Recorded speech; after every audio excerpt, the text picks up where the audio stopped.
How are we doing tonight, people?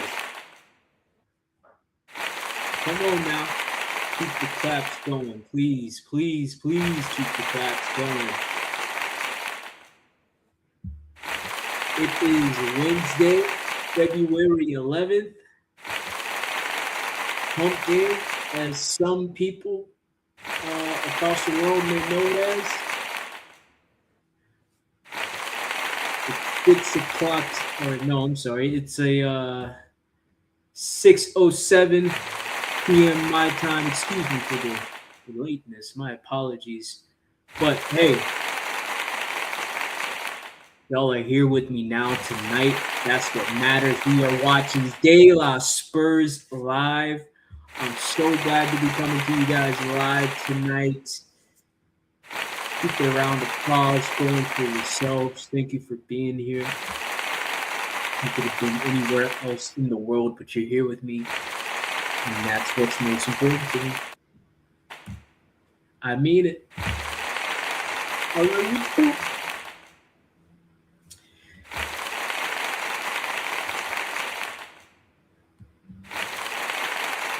We got a lot to talk about tonight, folks. I'm not going to lie. A lot has happened over the last 48 hours since we went live.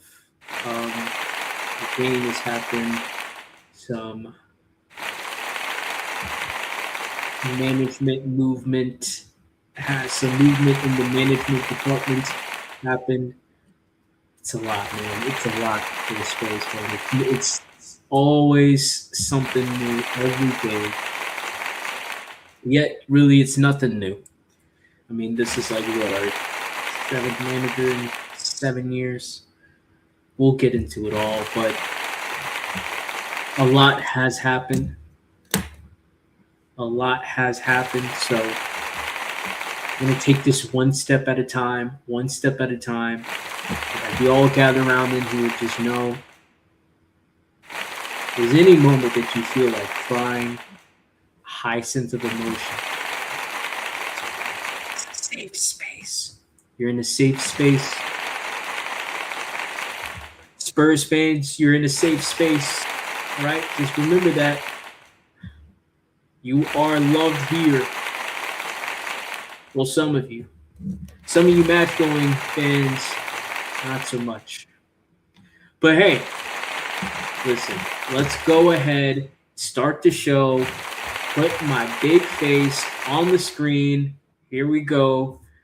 Hello, folks. How we doing tonight? De La Spurs coming to you live again. Thank you so much for the round of applause.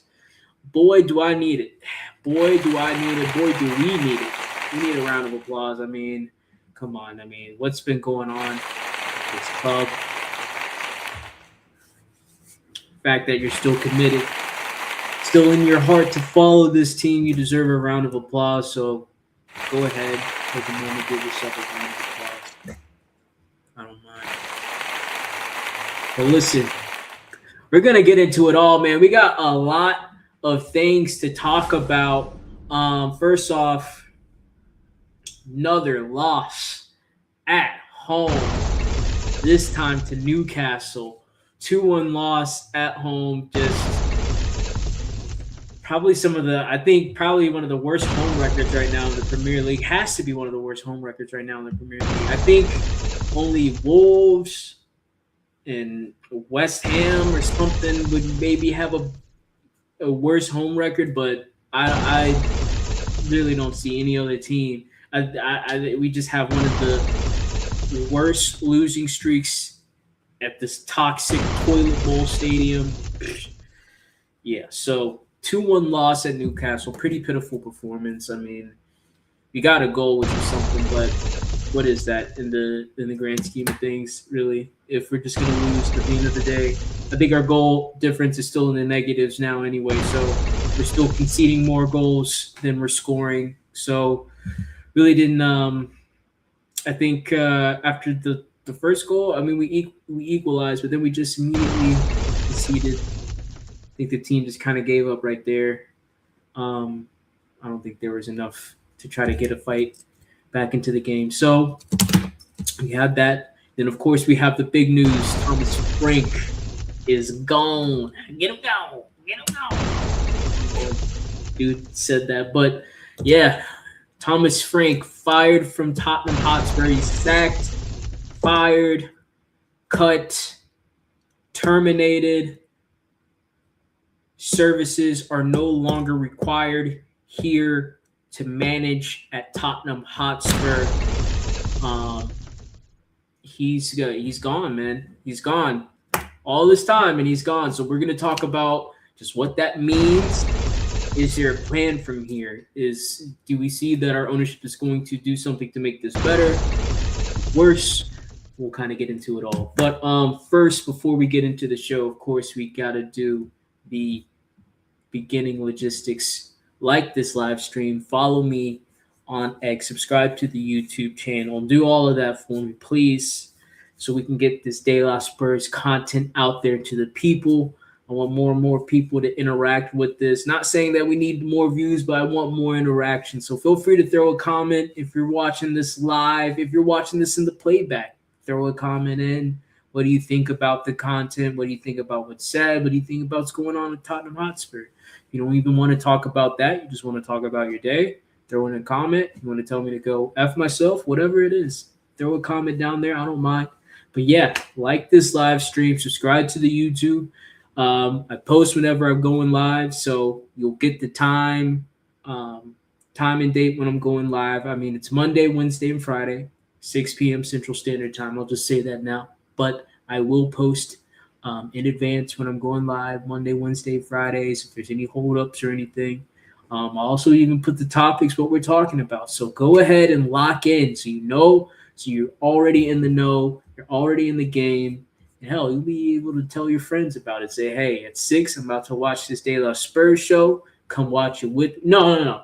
Don't tell them to watch it with you. Tell them to watch it on their own device, but you guys can be together in the same place. So actually, yeah, tell them you can come with them, but then tell them to bring their phone and then bring their TV or Roku device and plug it into a TV that's there. As a matter of fact, you watch this on your TV and then watch it on your phone, right? And then tell your friend to bring a TV. Do the same. That's 4 views right there at a one household. So go ahead and do that for me, folks. Sounds like a plan. Sounds like a plan to me, right? So let's go ahead and get into it. Yeah. Talking about another L, man. Another L. Tottenham Hotspur 1, Newcastle 2. Another loss at home. Just home form is just absolutely in the pits. And we don't seem to have any sort of fight or any sort of passion to want to change that. We're going to get into the starting subs and everything. So let's go ahead and get that pulled up. Let me get this banner. Yeah, but I mean, like the starting lineup here, I mean, let's go ahead and oh, whoops. Well, hold on. I thought I had it pulled up. There we go. There it is. That's what I was thinking. I thought I had it pulled up. We're going to share this now on the screen so you can see the starting lineups with me. Here we go.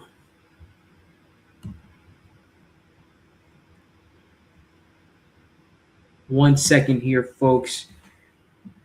Taking a little bit of time for this. Here we go. Boom, right there. Here we are. So, starting lineup goes as such. We had in goal Vicario, who, to be quite honest, in my opinion, was not in the best position to save that second goal. We'll kind of get into it, and I wanted to mention this as well. I wanted to try to add some screenshots of the game.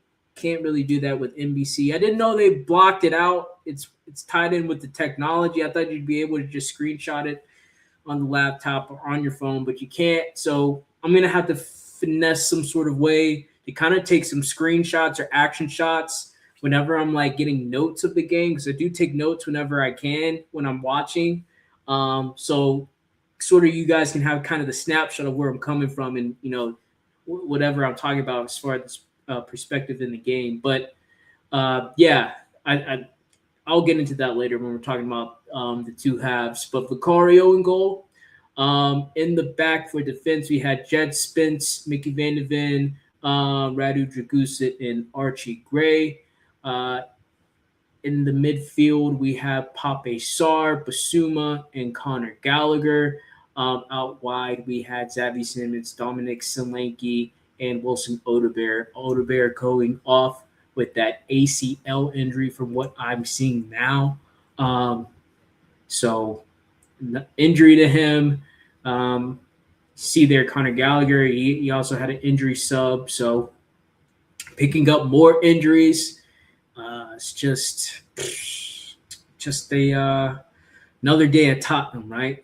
It's just very poor, very very poor times for us. I really don't know how we're gonna get. I don't know how we're gonna get to the end of the season.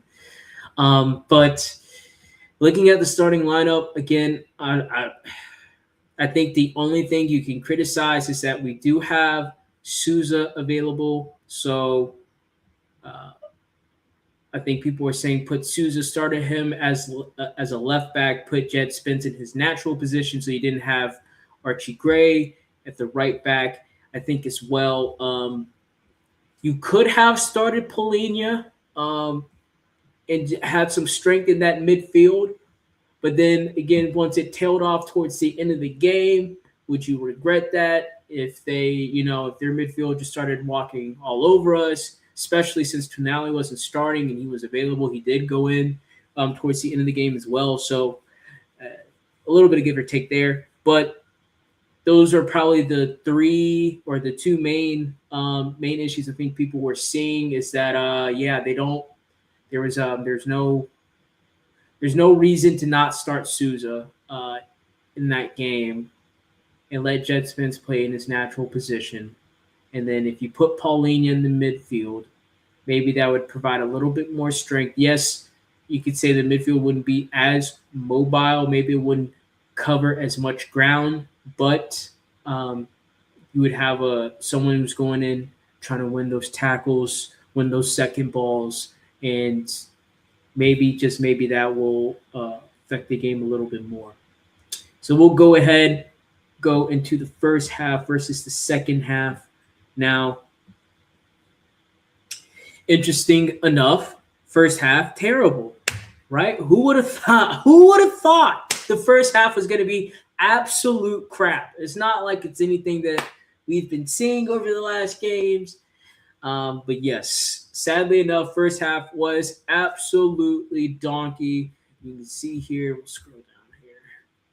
It's kind of keeping up with what was going on. So you can see here, not a lot going on as far as the actual activity in the first half. Obviously, there was a goal from center back Tau from Newcastle. I think there was a save from Vicario. Ball was wobbling in the box. He got there first, put it in the back of the net. There was a goal from Joe Willock on a counterattack that was later canceled. It was like by the skin of his forehead. It was like the skin of his forehead that was that he was offside. So we got very lucky there. Very lucky to not be down 2 goals going into halftime already. Terrible first half. Kind of looking at the stats.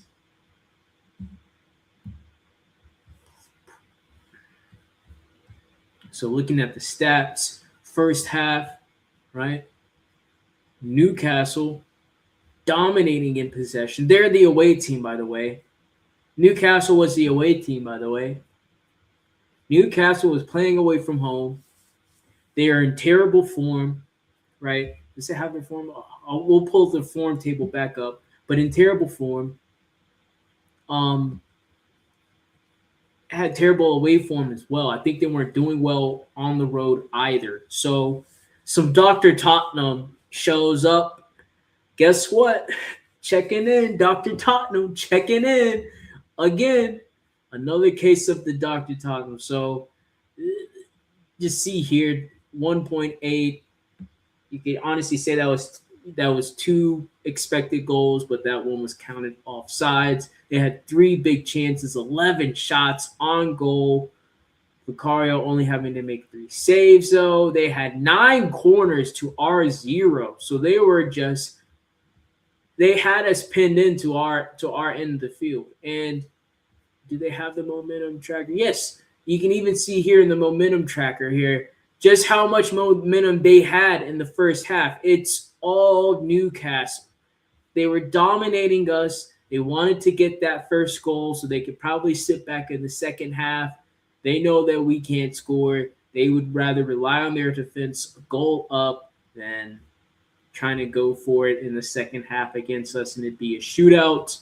So they played the tactics right. They had the game strategy right in the first half, and you just see it was just a complete and utter mess that first half.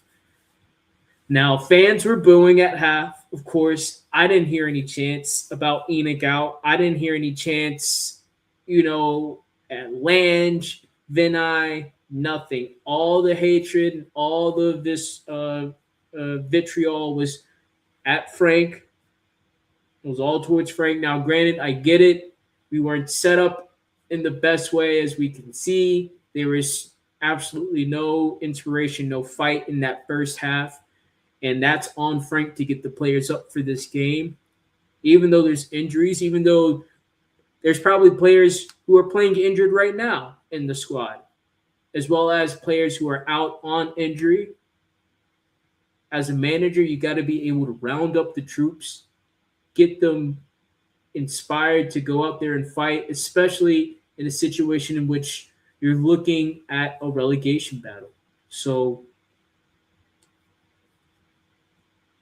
I mean, I say this that Thomas Frank was not above criticism, but I just hate the fact that, again, the fans, I feel like you're looking at the short term, and it's a drastic short term. Don't get me wrong, but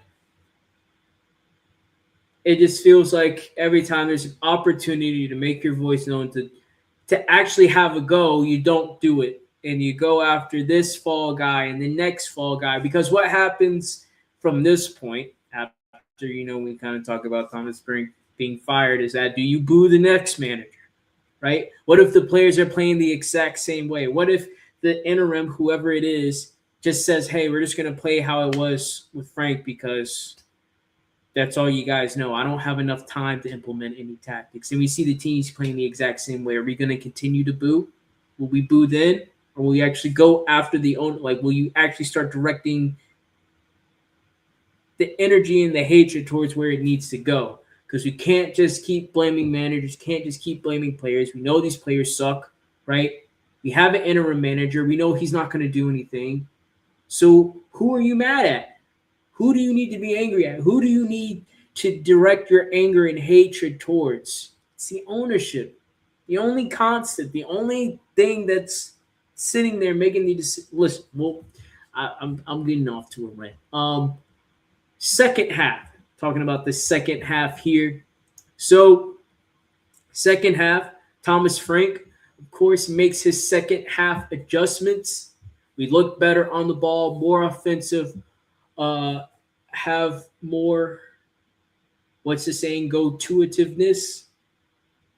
Actually trying to get the goal. We do get a goal. I believe it was from a set piece, if I remember correctly. But we see here, just based off the possession alone, right, had definitely more possession of the ball. We had 1.55 XG, 2 big chances. We had 12 shots to their 10, right? More passes. So, again, we were on the ball more, had more passes, weren't necessarily dominating as far as tackles, but at that point, yeah, that's right. We got the goal in the 64th minute. Archie Gray. I'm trying to remember. Was that a set piece that we got the goal? Couldn't remember if it was a set piece or not, but if I remember correctly, yeah, Pape Sarr put the ball in. Archie Gray, able to put it in the back of the net. So we got the goal, we tie it, right? In the 68th minute, when they got the goal up from Ramsey, listen, it's a bad look on Conor Gallagher because we were on a counterattack. We were on a transition again. I would have the screenshots of it if I was able to.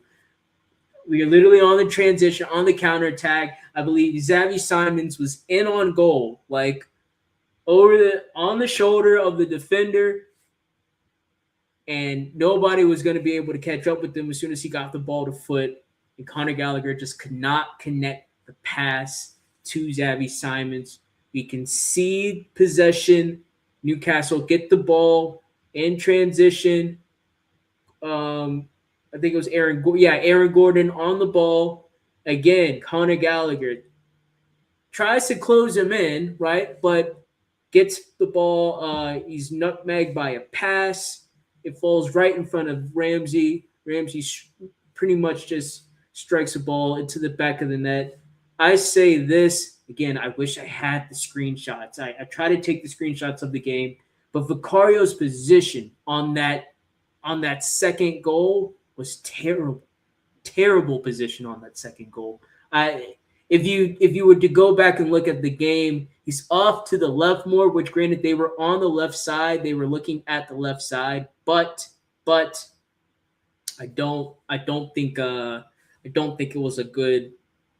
I don't think it was a good goal to concede. I don't think it was in position to make the save. And from a position of almost scoring and going up, we concede. And I think literally that just demoralized everybody on the field, crowd. Everybody was gone. Oh my God. Oh my goodness. But yeah, just another day is Tottenham. I mean, really, it's just sucks, man. It really does suck. It's after that point we didn't really have much here. I'm gonna get this pulled up again. I don't know what the hell that was. Here we go.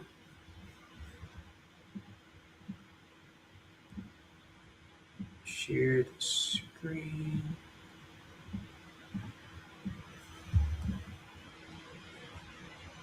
Sofa score. Oh, come on, buddy.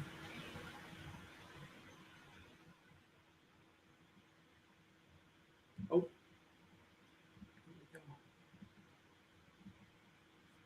There we go. All right. So,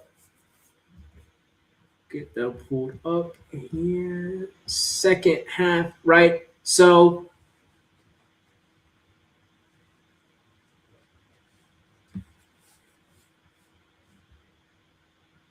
yeah, momentum was gone. Here we go. Momentum was gone pretty much from that point. I think we had maybe some more opportunity towards the end of the game, but pretty much game was over, man. I didn't have any belief that we get to go back and draw to get a point. And game was pretty much done after that point. And again, more boos from the crowd, right? Blaming Thomas Frank for what's going on, blaming Thomas Frank for the loss. And ultimately, fans aren't happy with the situation we're in with the injuries and being so close to the bottom. And I think what compounds that, right, is that West Ham playing at home against Manchester United the same day. I think honestly I think their game started a little bit. No, did they start at the same time? I think their game started at the same time. So in real time, we're watching the live point table, and we're seeing once West Ham went a goal up, we saw from what ultimately was our loss and not getting any points that we were 3 points from 18th position. 3 points from relegation. Luckily, Manchester United was able to equalize late. Both teams got a point from that game, and we remain 5 points clear, and we'll get the standings out right now, just so you can see. Just so you can see. Can you zoom in on this? I wonder if I can zoom in on this.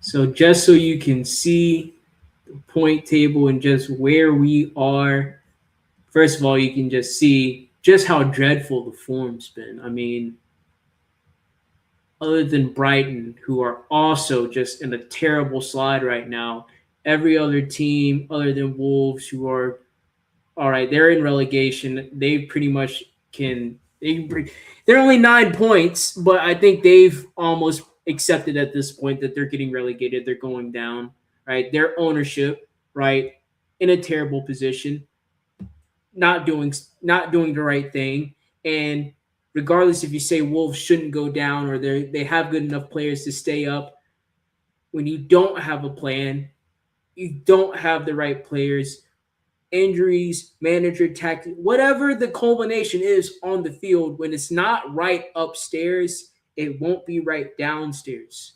And that's what's going on with Wolves. As much as Wolves has been, as long as they've been up in the Premier League, which they've been up for some time now, this is them going back down. And it's sad to see, really, because I mean, I don't necessarily have any soft spot for Wolves. I mean, they had our number for a number of years now. I mean, like, to be quite honest, the Wolves games is always like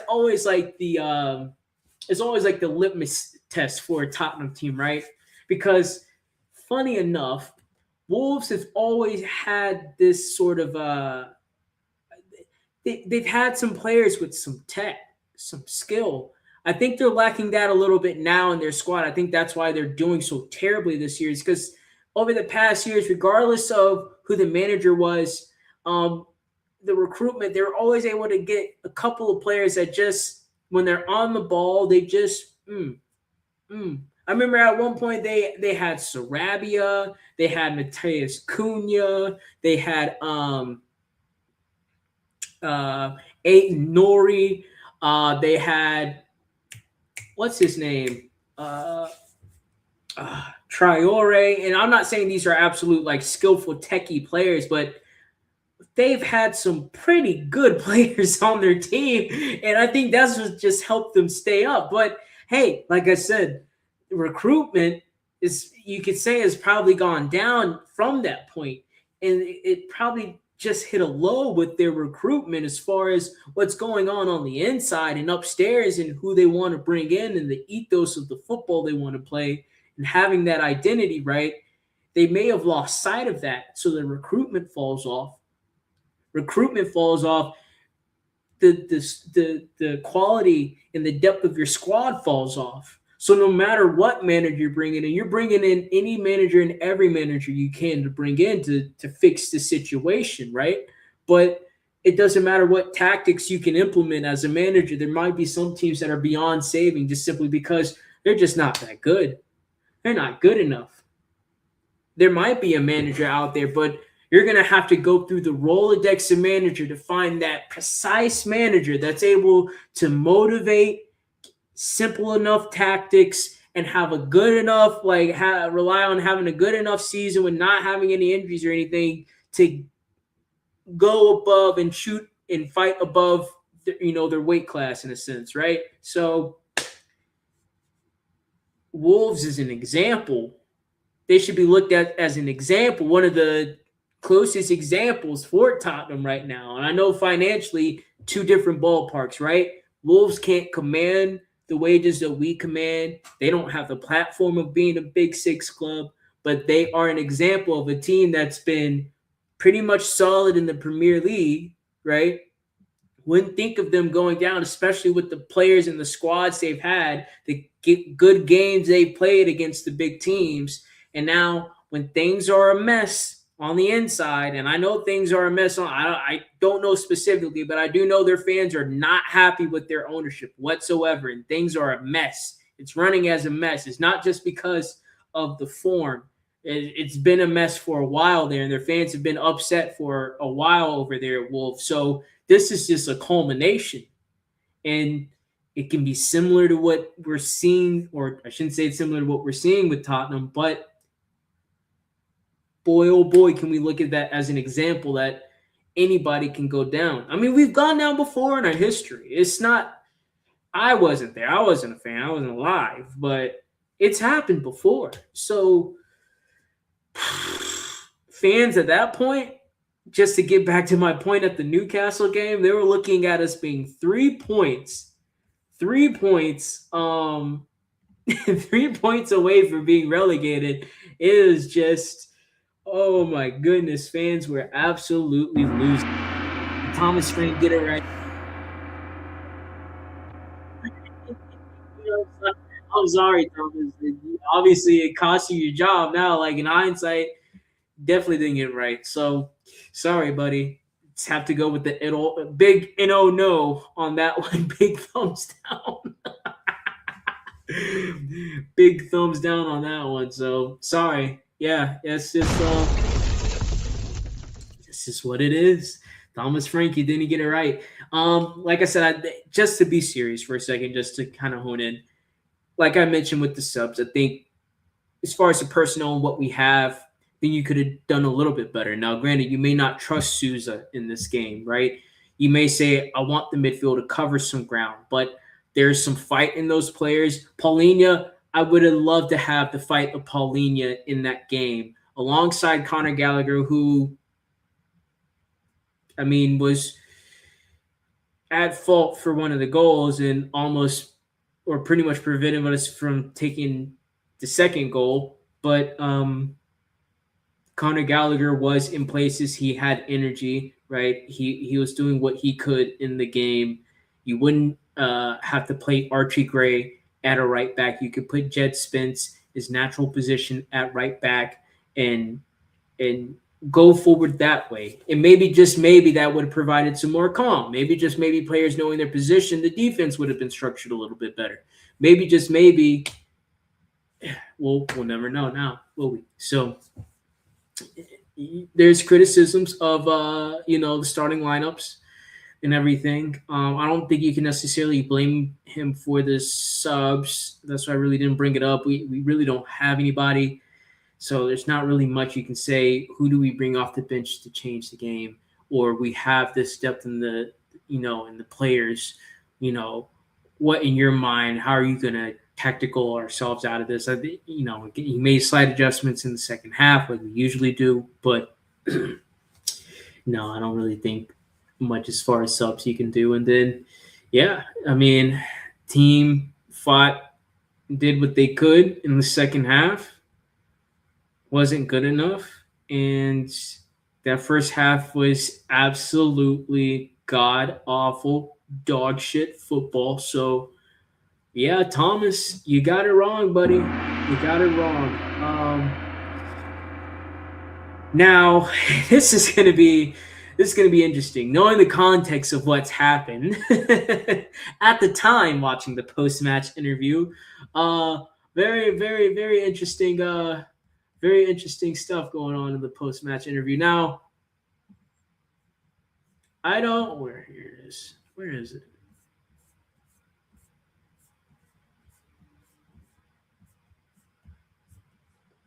Where's his statement from what he said in the? Oh, I thought that I had that pulled up. Unbelievable. Okay.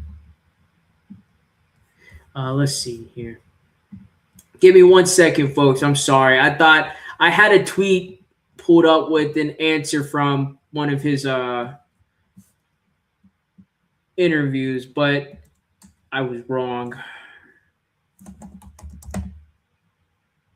So we're just going to have to look it up. I'm sorry about that, folks. I'm sorry. I'm sorry. I'm sorry. Let's get this pulled up here. Here we go. Share the screen.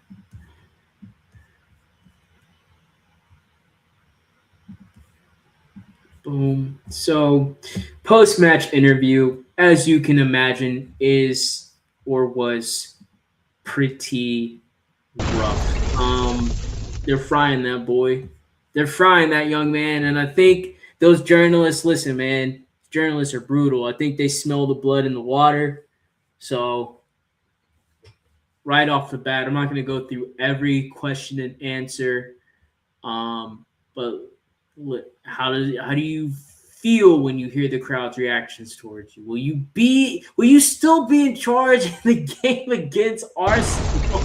I mean, that's more of as much as that is a question. That's a statement in there as well. They can hear the boos as well. And that's not even a question. That's just a statement. That's just a statement. I mean, yeah, it's just you feel the players are giving their everything, Odebear injury. Yes, Paulinho not starting. So I mean, even the pundits or the journalists were picking up on that stuff. I mean, he got it wrong. He got it wrong. We lost the game, and boy, oh boy, just boy, oh boy. Do you accept that if the club continue to get close to the relegation zone, the manager is the only thing that can change at this stage?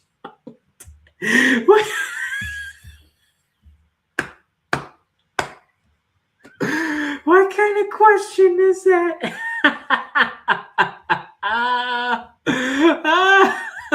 Oh my god.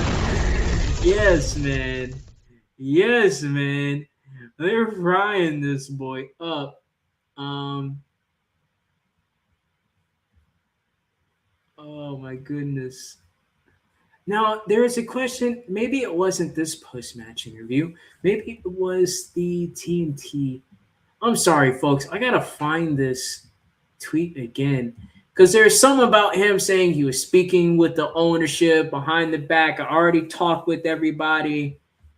We're good. We're good. Where is that?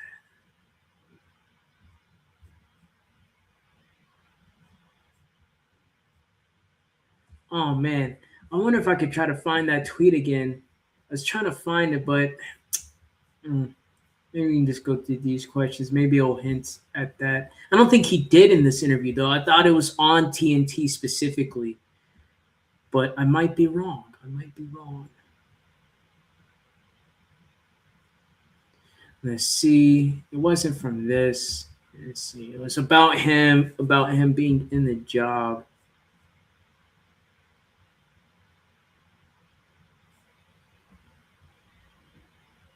See.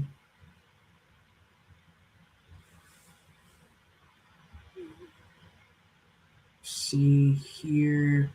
Disappointed. No, it doesn't.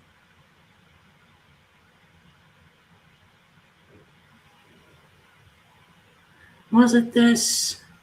I guess we'll just go over this one because I think it's probably the closest one to it. I have to find it another time. But question or journalist asks, how convinced are you that you are the right man for this job? Do you still have that belief? Woo. Thomas Frank answers 1,000% sure. I am also 1,000% sure that I never expected us to be in this situation like this with 11 or 12 injuries on the back end of this and what we've been facing. But I know when you need to build something, you need to get through things, you need to show unbelievable strength and resilience, unbelievable strong resilience. Dude's just chatting. I think it's fair to say there are few before me up here, not only for Tottenham, but in many other clubs that have lost their head many times. I think you need to have a calm head. Carry on, keep fighting, and keep doing the right thing. Make sure we stick together because we can only do this if we stick together. That is the board, that is the leaders, that is the players, that is the staff, that is me, and that is the fans. We only get through this together. So, not at all is what I was looking for, but as you can see in the answer of that question, just how desperate he is to try to hold on to this job. I think at this point he already knew he was kind of cooked. And that was the thing. I was trying to find out because there was, and maybe this just might be fodder from social media that I picked up on, and maybe I got tricked, right? But I thought I remember seeing that there was a question that he answered on the interview with the TNT pundits, not with Spurs journalists or with Sky Sports, with TNT pundits regarding his position with the hierarchy. And he even went out and said on a limb that I spoke with the hierarchy not too long ago, like not too long ago from that day, from yesterday. And they said your job is safe. Everything's good to go. We're going to keep trucking along as usual. And that just kind of, especially what happened the next day, it really just showed either how disjointed the communication is between Thomas Frank and the ownership, or the lack of understanding between the two. So either the communication is missing each other, and that one day they're telling him this, they have a meeting in the boardroom, whatever, and they decide a completely different thing and communicate that to him. And that's disjointed because you can't tell someone this, have a deliberate meeting regarding that subject with that person without them being there, without them being privy to it or whatever, make a completely different or opposite decision, and then come back to that person with an opposite decision for what you were saying literally days before, or if not a day before. That's terrible communication. That's terrible. And even I understand you're not going to necessarily include the manager on the meeting where you're talking about him getting fired. But like I said, to go from a 180 position in a matter of days, terrible communication on that front. Or there's a complete lack of understanding in that the ownership is saying, hey, we are about to fire you. And Thomas Frank is saying, oh, but you haven't fired me yet. That means my job is good because my contract is for this long. I'm supposed to be here. You said this was the plan. So as long as you don't fire me, that means you're sticking to the plan. And maybe the ownership is saying, actually, no, we are going to fire you, or we are this close to firing you. And if you're not going to be able to perform in these upcoming games or save us from relegation, right, we're going to get rid of you. Like, we don't want to be relegated. We're going to get rid of you. And he may say, oh, well, I'm still here, so everything's going according to the plan. If we get relegated, oh, well, or I'm going to try to not get us relegated. And they trust me to do that because I'm still here. So either or, one of the two, the communication is off. It's disjointed. It's not together, and it's not cohesive. And in this Enoch 2.0 era, if you're already starting it off with your your quote unquote project manager, right? That hot term, project, right? If your project manager is on a completely different page from what you're on, as far as what his job looks like, and from what it feels like, and how he's been answering questions, I would probably say since January, when his job was seriously into question with the amount of injuries in the games we were losing, right? Since the beginning of January, which we haven't won a Premier League game this year. So since the beginning of January, it's been, well, Thomas, like, the results aren't getting better. The injuries are getting worse. Do you think you're going to keep this job? And he's like, yeah, I have complete faith in the ownership. And they've been telling me that they have complete faith in me, and we're going to keep going as usual. So I think from that point in January, as soon as he started answering questions like that, as soon as this communication got disjointed, because I think the ownership in their mind, which they don't really have a plan, so they're hoping that kind of like in a mind telepathic reading way that Thomas Frank will handle, like, we don't want to get relegated, so you better pick it up or we're going to fire you. I know in this boardroom, or we're saying to save face that everything is fine, but hopefully you get the message that we don't want to be relegated or else we're going to have to fire you. Whatever that was or whatever that is, it's not communicated to him. And ultimately, as we move into here, just moving on from this moving on from the post-match interview, right? We get into this. Thomas Frank is sacked. Thomas Frank, you're fired. You're fired, boy. Get out of here. We don't need you anymore. We don't need you. You don't need your services. Your services are no longer required. Services no longer required. Here is the official statement from Tottenham. Let me get this zoomed in just a little bit more. Here we go. So you can zoom in a little bit more. Thomas Frank, or the Tottenham Hotspur. Thomas Frank is sacked. He's fired, terminated. His little key card, the little key card he has to get in the front door, or to even get into the park on the premises. His little his little code that he gets to get into the ground no longer works. He was putting that shit in. Beep, beep, beep, beep, beep, beep. Little key card. Why is none of this working? And then he gets that phone call. Oh my gosh. Thomas, we need to have a word with you, Thomas. If you would, Thomas, you're fired. You're out of here. Gone, bros. Get a go. The project's over. Your time is up. Your time in the limelight is now finished. You failed. Now get out of my sight. That's right. He's gone, folks. He's gone. I have the official club statement pulled up here.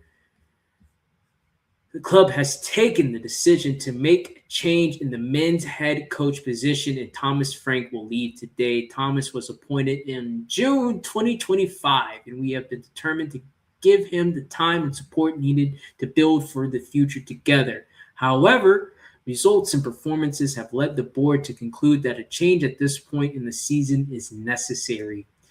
Throughout his time at the club, Thomas has conducted himself with unwavering commitment, giving everything in his efforts to move the club forward. We would like to thank him for his contribution and wish him every success in the future. So, he's fired. You go from 24 hours before, not even 24 hours, like 8 hours, 8 to 10, let's just say 12 hours. 12 hours to be fair. You go 12 hours from telling people I spoke with the board. They told me my position here is safe. I'm fine. I'm locked in. We're good. We're Gucci. Don't even worry about it. Don't worry about it. We're locked in. I'm locked in. Don't worry about it. It's all, I mean, we already talked about that. We talked about that over shrimp and champagne, sipping champagne in the loft suite, talking with Enoch and the kids. My job is good. Don't worry about that. Don't worry about that, folk. We good. We Gucci over here. At Tottenham, they got a manager. It's me. You want to talk to the head coach of Tottenham Hotspur? Don't worry. You're talking to him right now. It's Thomas Frank. It's me right here. Right here.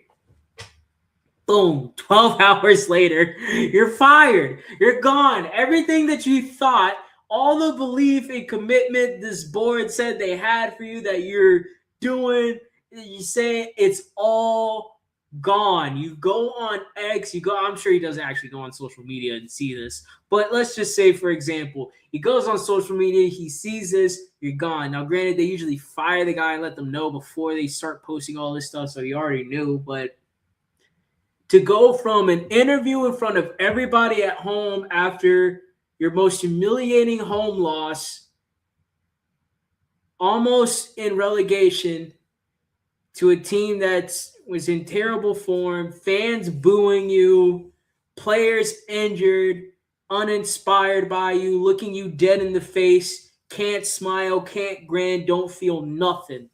You have to go on the TV screen. People asking you, do you think you're going to keep your job? No, don't even forget what we think of the fantasy. Do you think you need to keep this job? Do you think would you continue to put yourself through this? And you have to sit there and say, of course I would, because I am the manager of Tottenham Hotspur. I love this club. And you know what? I know if the fans get behind me, players get behind me, if the board gets behind me, we're going to get through this. That's all we need.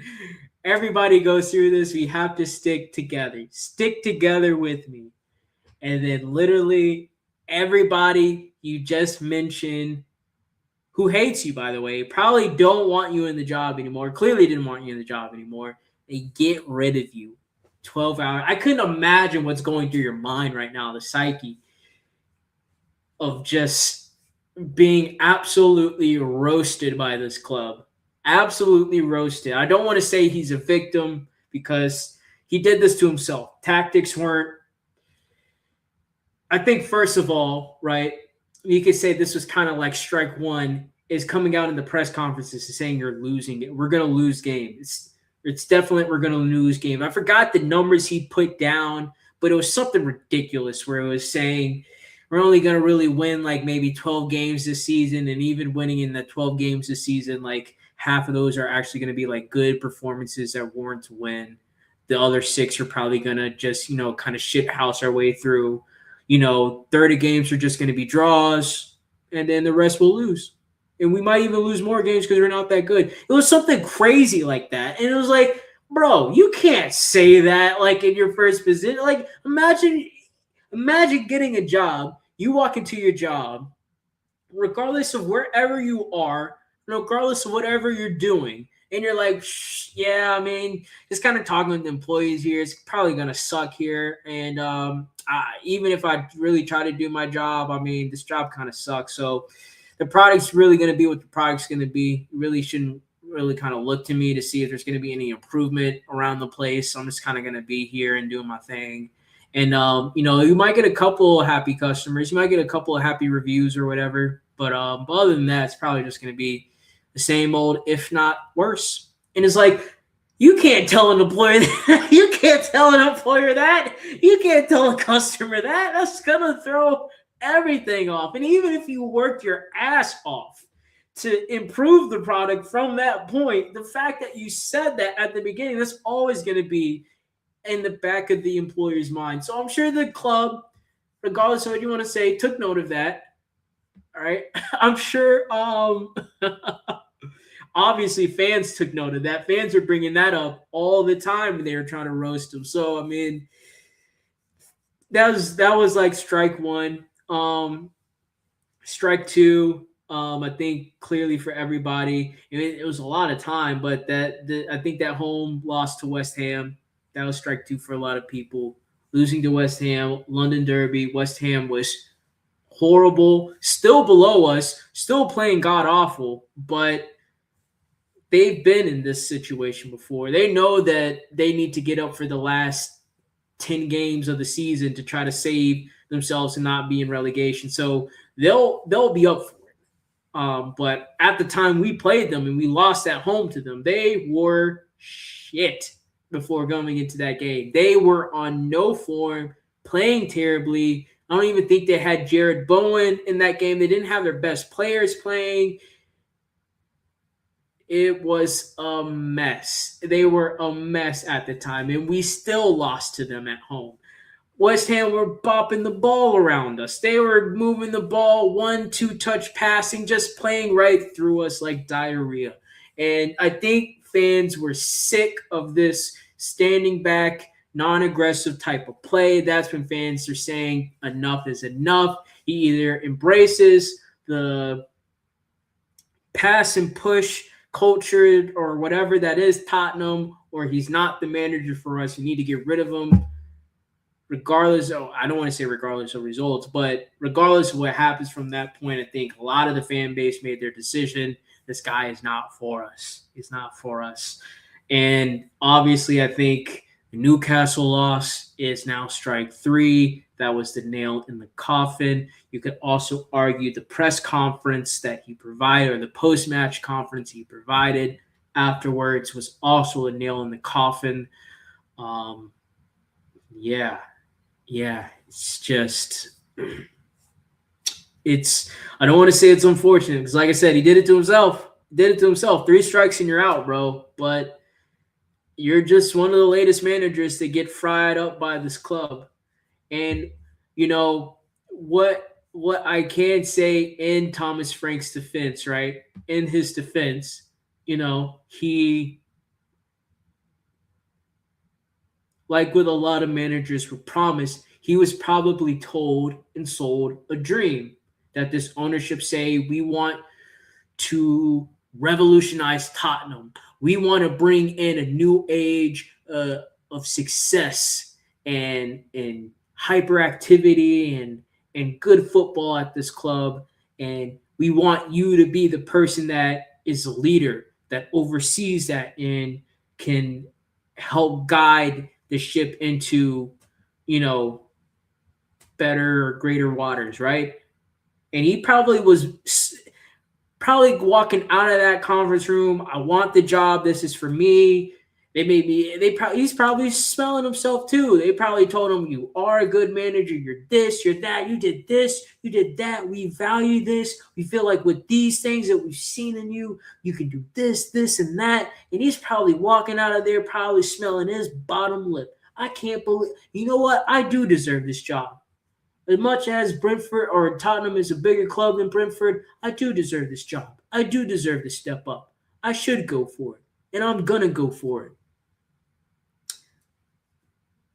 So, and then he goes into that summer window, sees the players we buy. He's like, not the best. Could definitely do more. We should have done more, but it is what it is. Listen, we finished where we finished. We finished in 17th last season. So, I'll just tell the fans to honestly, don't expect a whole lot because didn't do a lot in the transfer window. Didn't change a lot from the squad that finished 17th last season. It's going to take time for me to get my tactics into this squad and getting them playing the way I want to play anyway. So don't expect a whole lot. But you could say in his defense, that summer window, he's like, I don't have a whole lot. This is not very inspiring, right? From what you told me when you were trying to get me to the job at the end of August. End of August? Yeah, at the end of August.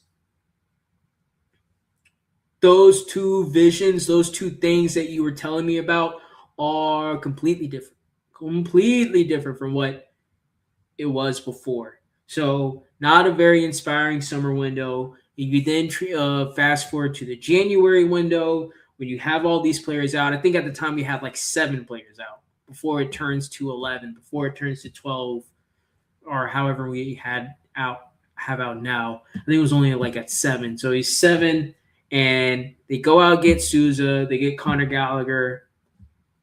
They don't buy anybody else, right? To be quite honest, in my opinion, I don't really think they told Thomas Frank, or Thomas Frank was in on the fact that they weren't going to buy anybody else, that they're going to get Souza, Conor Gallagher, and that's it. One, I don't really think they had a plan of getting Souza and Conor Gallagher. Again, you refer back to that January review window. Johan Lange comes out sitting in the fancy, got the training ground in the background, right? Sitting out, nice furniture, got a nice sweater on, right? Nice shirt, crisp collar, coming out, legs crossed, saying, hey, guys, we're not going to buy anybody else. To be quite honest, we really didn't even have a plan going into this January window. And I swear to you, almost verbatim, I'm not going to say verbatim. I'm not going to say I'm quoting him, but essentially said, and I don't even know if he really meant to say it, but he did say it. They were looking at this January window, and they were just going to say who's available. They were looking in the January window and saying who's available. Those are like one of the first words that came out of his mouth when they were asking about well, what happened? Why aren't we buying anybody? And that right there exposed the fact that they did not have a plan. This dude didn't have a plan. Then I didn't have a plan. The board didn't have a plan. And ultimately, they looked at Thomas Frank and shrugged their shoulders. And they said, we don't know anybody to bring in. We don't have any plan to bring anybody to bring in. I'm not sure if they had the money moved around, ready to buy and sell. But like, I don't think they were in any position, no plan in the January window, and were not ready to approach it the way they needed to approach it. And they were all looking at Thomas Frank and Thomas Frank is like, well, I need something. Like, I literally need something. We don't have a left back. Like, I literally need something. Bentancur's out. We don't have a number 8 right now at this moment. And they said, okay. Let's at least get a player so you can put 11 players on the field who have at least somewhat 11 players in their natural position, even though we're not starting players in the natural position still, right? We'll at least have enough players in the squad so you can put everybody in a natural position on the squad. That's the least we can do. So we'll get you a left back, we'll get you a midfielder, we'll get you a number 8. And then from that point, it was they couldn't find anybody. They didn't have any plans to get anybody. And then when they're doing these inquiries, they're throwing them out, right, on the DL, on the down low. They're getting rejected. They're getting turned away because it's like, bro, man, this team's been talking to me for how long? I don't even know why you came up here and tried.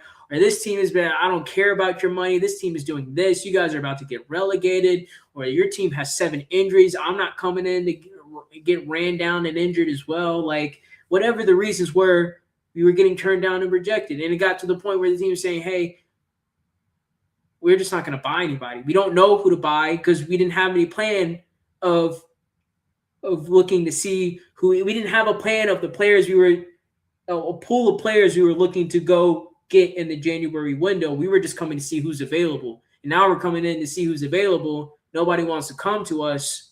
Oh, well. Sorry, Frank. Sorry, Thomas. This is all you get. We're not going to buy anybody else. But don't worry in the summer, right? Because now we're going to have more time to think about it in the summer, which they still probably don't even have a plan for the summer now. They probably don't even have a plan for the summer now. They're probably still wrapping their minds, scraping their brains together to figure out what can we do this summer. I don't know. Because now you don't have a manager. You don't have a manager. You don't know if your team is even going to be in the fucking Premier League next season. So now you definitely don't have a plan in the summer of what you want to do. Or if you did have a plan, that shit is out the fucking window. So to give Thomas Frank some protection, this absolutely incompetent, negligent, dumb, whatever negative word you want to put in, ownership, was in charge of 2 windows for him, was in charge of his tenure, and was in charge of communicating to him. They're not good to work with. So that's my only protection to Frank, is that you had 2 transfer windows where the team absolutely failed you. They handed you an 18-year-old left back, an 8 that was getting no game time whatsoever, not playing whatsoever. In the summer, you got a loan signing of a player in the same situation, not really playing, somewhat on strike, because I think he wanted Juventus to sign him to a permanent deal. Juventus didn't want to sign him to a permanent deal because they probably wanted to get other players. So you had a player who wasn't playing, upset with the current squad he was on. You have Xavi Simons, who was he was brought in off of a botched deal with Chelsea because Chelsea didn't pull the trigger on the deal when they needed to. And we had just been rejected by Morgan Gibbs-White and technically was stolen from us, right? But really, we were rejected by Eze. rejected by Morgan Gibbs White. James Madison's still injured. He's still hurt. So we needed some 10. Who's available in the market right now is a number 10. Xavi Simons. He's still available, right? Chelsea haven't pulled the trigger yet. He's in London. Go talk to him. You talk to him. He says, you know what? Chelsea hasn't answered the phone. They haven't picked up my phone yet. Yes, I'll go over there. I'll play with y'all. You get João Palhinha all alone, which I would say solid signing, but I think that's more on João Palhinha than the recruitment. Again, I think they just looked up and said, which sixes are available? All right, you have a João Palhinha in Bayern Munich who's not playing at all. Let's go get that guy. Okay, we'll go get that guy. I don't think João Palhinha was doing overhead kicks and bicycle kicks and stuff at Bayern Munich. So if they're saying, oh, we were bringing him in to do that, that would be a lie. Because he wasn't doing that at Bayern Munich. He was sitting on the bench. He was warming up the bench. And this is a Bayern Munich squad that has plenty of elder players, elder statesmen. So it wasn't that, oh, because this new manager, he wanted to have a young new squad. No. That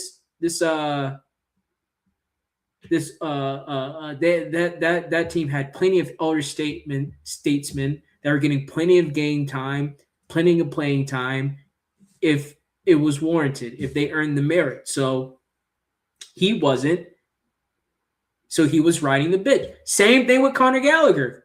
Because with Conor Gallagher, I mean, don't get me wrong, La Liga is a more technical league than the Premier League. So you have a Conor Gallagher who left from Chelsea, wasn't really necessarily the most technical player at Chelsea, but I even remember that day seeing that he signed with Atletico Madrid. It didn't really look like, one, a signing that would excite Atletico Madrid fans, one. Two, didn't really seem like Conor Gallagher wanted to go. Like, if you were to ask him at that time, like, what squad would you want to go to? What would be the number one place you want to play? I don't think he would have been saying Atletico Madrid. That's number one for me. It's either that or nowhere. And this is also at a time, right? The club is going through heavy transition. Not heavy transition with the ownership, but they're going some transition with the ownership, transition with the manager, transition through that squad. And he was a byproduct of that. They could have got money for him. They needed money if they needed money, but they got money for him. It was like 45 million. Send him to Atletico Madrid, get money for him, right? So even then, you're talking about a Conor Gallagher that was in the same position as João Palhinha. You're on the bench, you're not getting much playing time. You'd rather be out playing at Tottenham than sitting on the bench at these places because y'all want to play. And I don't know. Similar to what was said in the January window, I think was also applied in the summer window. I think a lot of those people who were making that plan were just saying, well, who's available? That can't be your starting point, who's available. Your starting point has to be, we want this type of player. We want this. This is what we need. The squad is missing this, so let's go get this. Then you find players who are like that. And then out of those players, you find who's available. Or at least that's what I would imagine, right? I've never done a transfer before. I'm not a transfer guy. I don't work for any sort of club. I've never done it on any sort of level. So I don't know. But that's how I would imagine a plan would go. That's how I'd imagine if you're a part of any recruitment team, that's how you recruit. You recruit based off the standards. You don't just say initially, well, all right, who's available? That's just, I don't know. That's just, it's lazy. It's lazy. It's dumb. It's a lack of planning. And ultimately, at the end of the day, you're going to get, imagine walking to a car dealership and just saying, hey, which car is available and how much do I got to pay for it? You're going to get hosed. You're going to get hosed at that car shop. They are going to, or that dealership, they are going to run up your pockets. So why would you enter into a football transfer window the same way? Oh, all right, who's available and how much? You're going to get fleeced by these teams, especially when you have an Atletico Madrid that says, ooh, we have a Conor Gallagher on our squad. He's not anywhere near what we need right now. Almost sort of regret buying him, but you love players like that. We'll give him to you for 45 million. You're like, all right, we'll take him. He's available. That's the price. We'll take it. You're like, that's the negotiation. Do we want to pay that price for this player that's available right now? Yes, no, maybe so. Like, I don't know. As ownership is, I'm honestly kind of getting ahead of myself because honestly, from this point, it's like, what is the plan from here? What is the plan from here? What is the plan from here? Because it looks like there has been no plan up into this point, or there has been a lack of planning up into this point. Or if there's been planning, it's been really bad planning up until this point. So where do we go from here? Well, obviously, season's not over. Can't even think about the summer window. Can't think about what players to buy. We can't think of any of that stuff until we get a manager in for now. Got to get an interim manager in for now. You got to bring in an interim manager that can at least get us out of this relegation fight. That is the focus for the rest of the season. To be quite honest, any ideas of trying to get mid-table, it's all gone. It's honestly, can you save this club from itself, from relegation? Because honestly, this club has relegated itself. You didn't buy any players in the January. You kept this manager who was underperforming for this long. You didn't reinforce the squad in the summer after just winning a trophy. You pretty much relegated yourself. So the manager, the interim, is going to have to come in and save this club from itself and say, hey, go into the locker room, get something from the players, get the players behind you, get the players behind themselves, right? Get with some confidence, some trust in themselves, right? Get them behind you. You have to get a couple of wins. Like that just has to be it. You have to get some wins or at least some draws. You got to get points on the board. We need as many points as we can get on the board. And we got to get out the rest of the season, hopefully with not as many injuries as we've been seeing, but players have been dropping like flies. Because like I said, I think a lot of these players are playing injured right now. So when something happens, or you've been running your balls off for 70 minutes without a break, eventually that injury is going to get re-aggravated, right? If you had surgery that hasn't healed yet, you haven't built enough muscle around the area that had surgery and it's still weak, you running and running and running and running and running on it over and over and over again, continuing to run on it, it's going to re-aggravate that injury. It's going to make that area sore. It's going to make it soft. And then boom, if you add an impact, an unnatural thing that happens to it, you just re-injured yourself. You just re-injured yourself. So I think some of these players are already playing injured.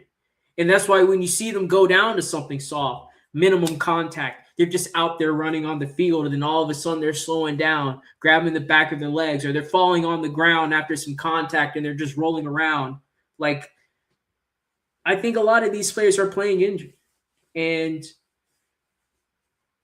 I bring it up again because Christian Romero brings it up and he says this, and I think it's true. I have to give some leeway to some of the players because now they're the ones that are being asked to stand up in this moment where it shouldn't have been that. The players shouldn't have to bear the brunt of the responsibility of the club relegating itself. It shouldn't be on the players if they're already hurt. That's unfair. That's unfair to imagine a player. Imagine Xavi Simons, right? Who showed up. I remember showing his picture on Instagram. His ankle all swollen. It's like his foot, and then his His foot was like this, and then his ankle, there's just a big old knot on the side of his ankle. Like, this is his foot. This is his foot. And then there was just like a knot on his ankle, and it just looked like that. It just looked like that. That was his foot, and he took a picture of that. And now you're telling that guy to play on that ankle and get us out of a relegation battle. Like, that's not fair. Because your team did, because your ownership refused to buy players. Your ownership refused to reinforce the squad in the summer and in January. Your ownership kept this manager that was in the squad that kept you guys losing up until this point. And now it's on you, because what is the interim manager going to do? The interim manager is going to shrug his shoulders. If we get relegated, he's going to shrug his shoulders. He's not going to care.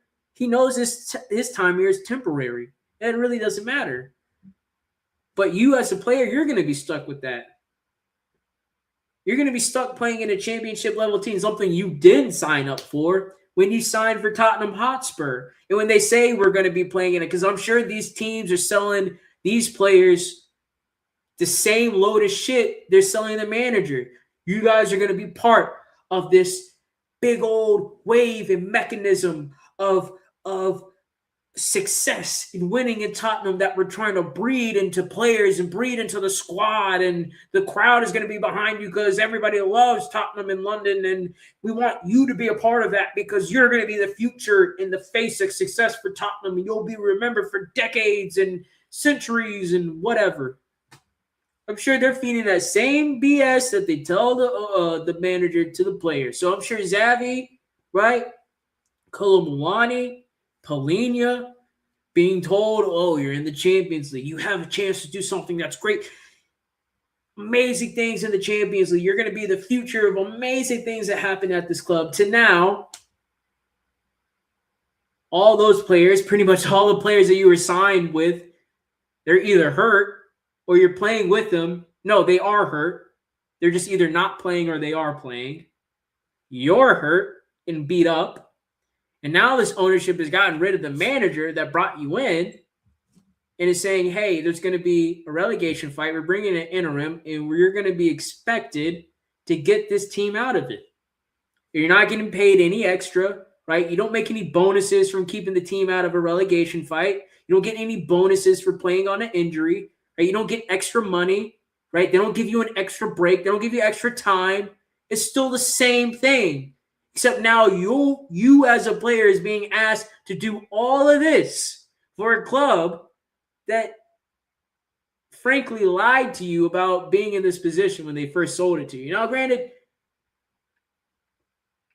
this can happen to any club at any time. So, yes, you can't necessarily say the club is liable for being in a relegation fight if it has a freak injury crisis and the season just falls apart.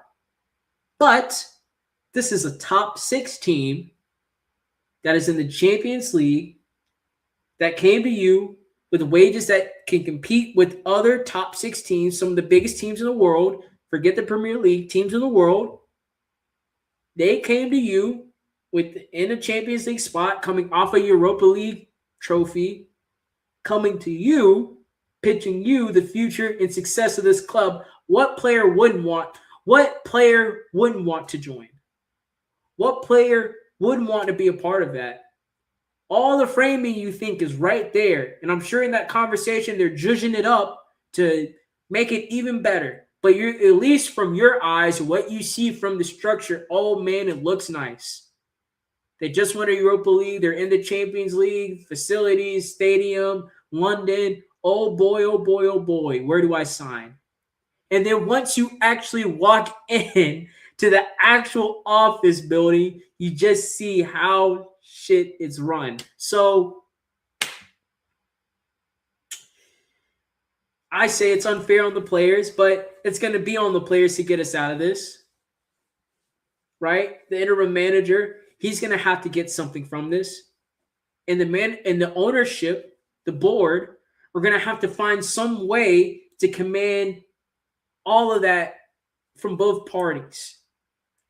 Because as much as corny as it sounds, right, Thomas Frank is right.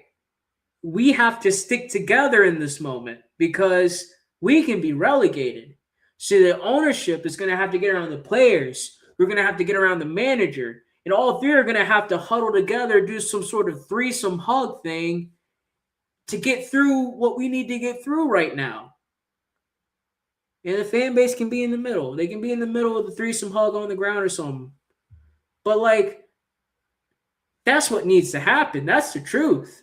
As corny as it sounds, and as much as he was as desperate to try to keep his job, it's the truth. Everybody has to stick together at this point. Because if even one person is like, fuck it, I'm not up for it, it's all going to fall apart. And we will fall, and we are close enough to get relegated. It will fall apart. Again, I'm a new fan. I wasn't there for when we got relegated, but it happened. It happened. So it can happen again.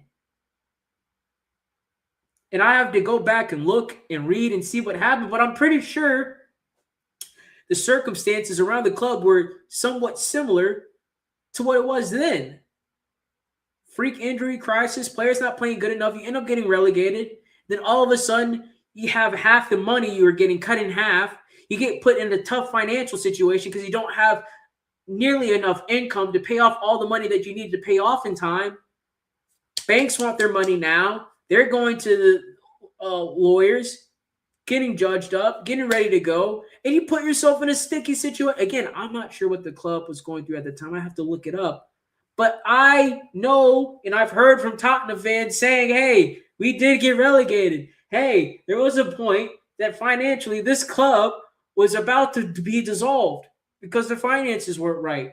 And we were somewhat similar or somewhat in a close situation to this. This is a possibility. So we all have to stick together if we're going to get through this time. We have to stick together. We have to. And I don't have any trust in this ownership to get us out of this situation. I don't have any trust in this ownership in the summer doing what they need to do to stabilize what is this sinking ship. But God damn it, I'm going to have to trust them or rely on them to do something right, to do something to get us out of this. And that's unfair of me because I wasn't a fan for the whole 25 years Enix been here, but for since 2012. So for 14 years. So for the 14 years I've been a fan, 13, 14 years I've been a fan, it's unfair of them to tell me to keep having to be committed to the same old bull BS.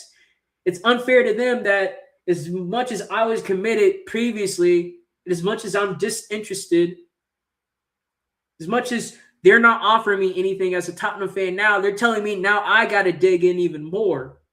I got to believe in the team and trust in the team even more now because they need it.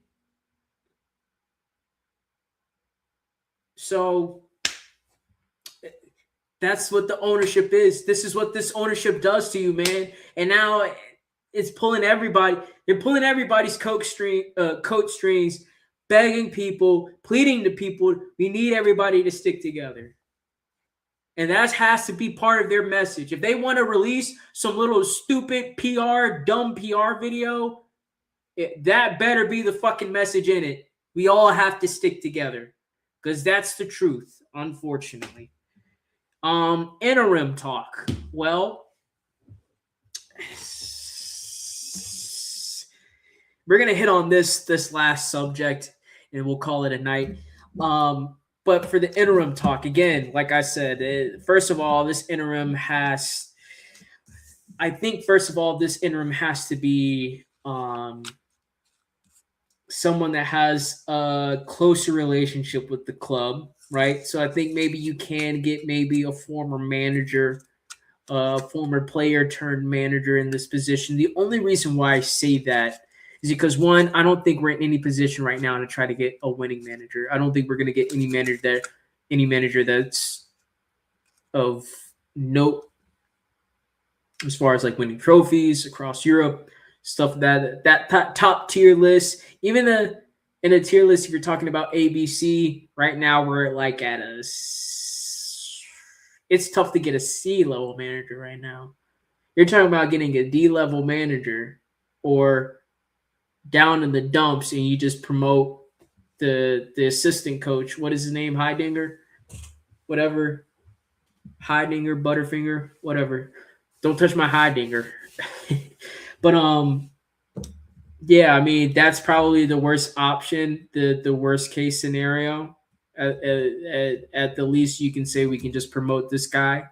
But yeah, if you want to break it down into like a tier list, we could try to get maybe a C tier manager. But at this point, I think you'd rather get someone with a closer relationship with the club because you're gonna need somebody that is going to be motivated and inspired to find.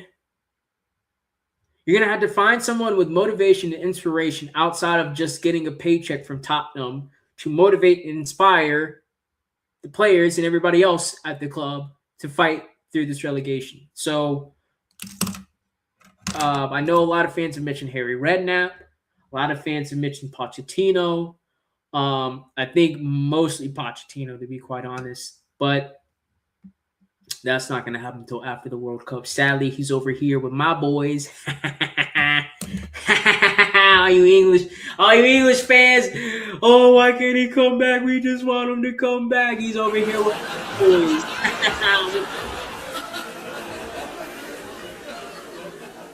And so he's over here with us.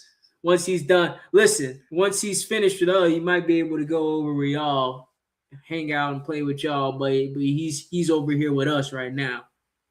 Yo girl's with us. We got your girl right now, Tottenham. We got your girl right now. She's with us, homie. You had your chance. You had your time with her. She's with us now. You can have her back once we're done.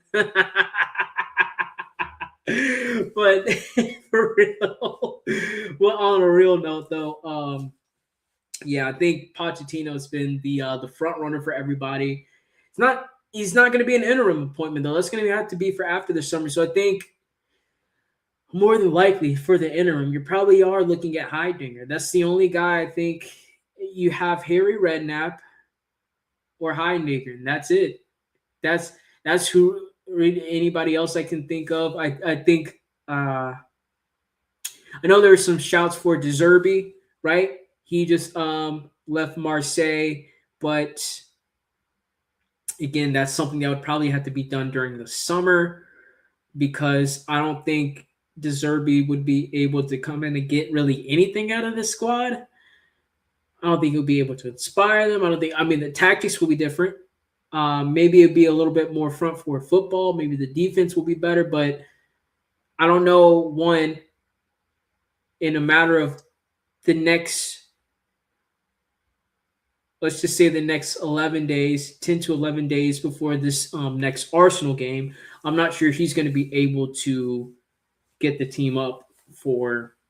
I'm not sure I'm not sure he's going to be able to get the team up for it. Like it's a nice idea, yes, but realistically, with the time crunch he's on, if we really wanted to put him in the best position, if we really want to put him in the best position to get the best for Tottenham, it wouldn't be putting him in an interim position now. That would be during the summer. You get players in a summer window. You do that whole shebang. So yeah, you're looking at someone who's either eternally already at Spurs and you promote them to the managerial position, or you're looking at a previous manager, a previous player turned manager that has that connection with the club, that can draw that inspiration, motivation just based off of their experience, time at the club, and pass that along to the other players that are there now. And hopefully, just maybe, if they're up for a fight, get them up for a fight at least for the next. Do for the next 10. I know we got like 12 games left. Do it for the next 10. You can do it for the next 10. I think we can sell a couple of games. To be quite honest, let's pull up the table. Actually, you know what? I'm not going to pull it up. I'm too lazy. We are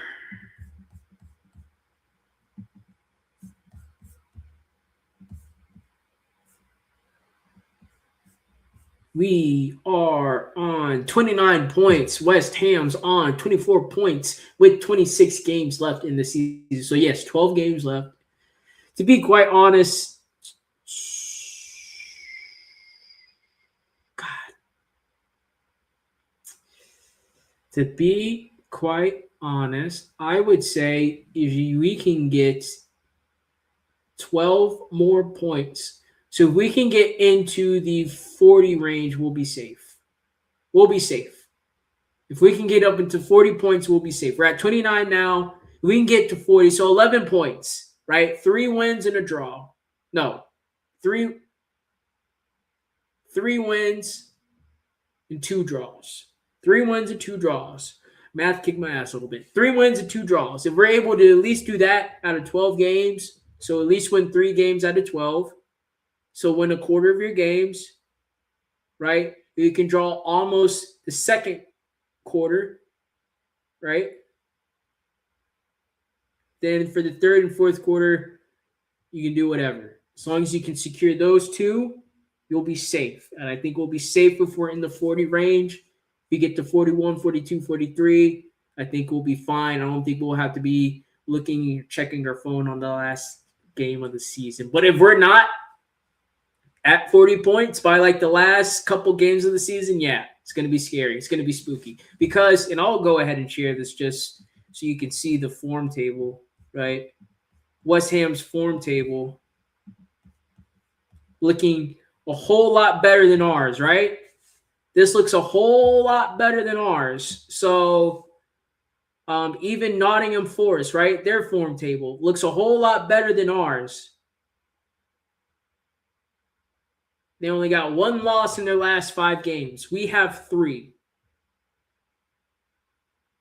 They at least have 4 points out of the last 5 games. We don't. We don't even have 3 points out of our last 5 games.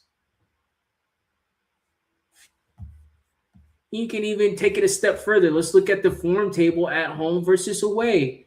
At home, 18th. So we are relegation level at home. I mean, same thing for, well, no. Because West Ham at least have a win at home. They at least have a win this calendar year at home. We don't.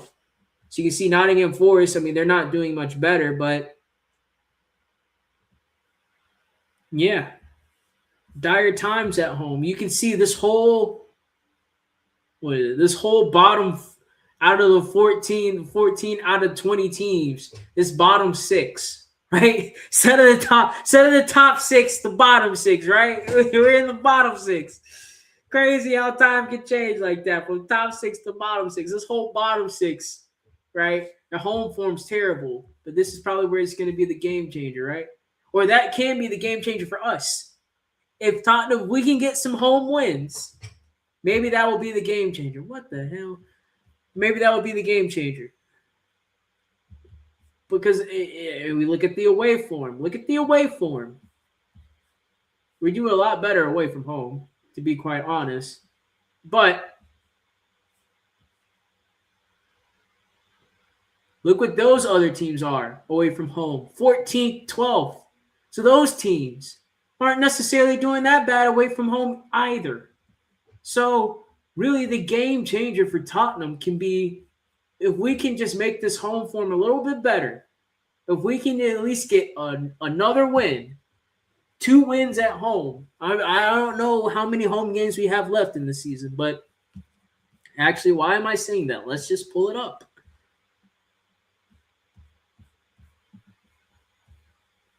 No, get this shit out of my face. Get this shit out of my face.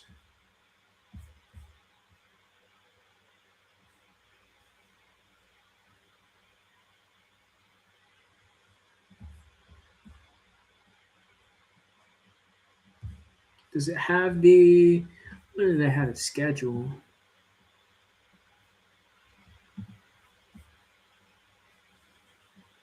We'll just do it this way. So if Tottenham's up top, let me zoom in a little bit more.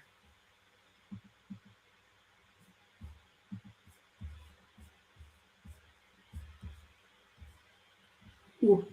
Oh, I went too far. Oh, you know what? We're going to have to zoom out, actually, because it's not going to have that little side table that I want.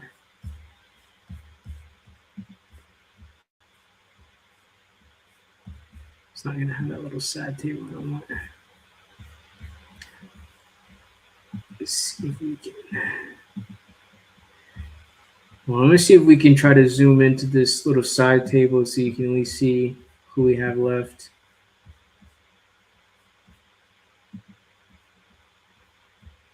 Uh, uh, uh.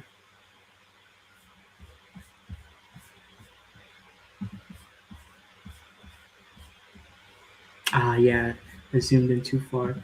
Can you zoom in back just a little bit, just a wee bit. All right, let's see.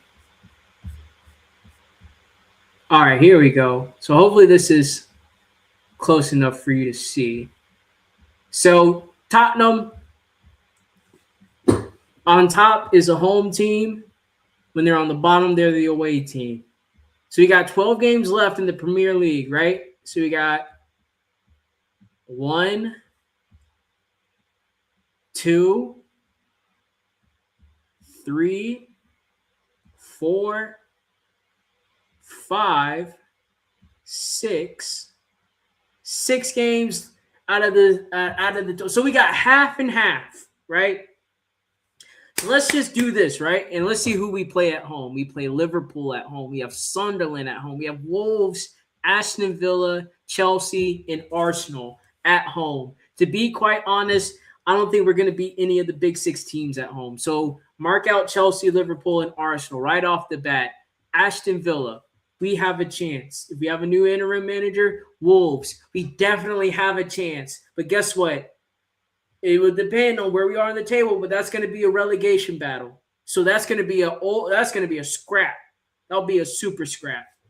Sunderland, a tough team, but we could no, we could maybe. Maybe.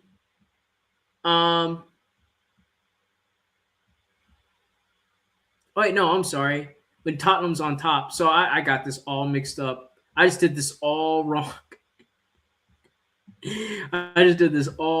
Okay. So with Tottenham's on top. So Arsenal, right? Everton, Leeds, Brighton, Nottingham Forest, and Crystal Palace. So if you just completely ignore all the dumbass shit I just said over the last 2 minutes, and we actually look at the teams we have to play at home: Arsenal, Everton, Leeds, Brighton, Forest, and Crystal Palace.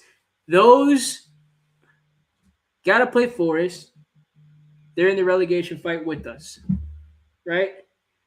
We got to play. Let's see here. Well, Forest is really it. So Forest, they're in the fight with us. That can be one game we can win.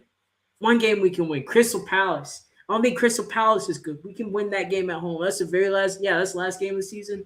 It's the last game of the season. No, it's not the last game of the season.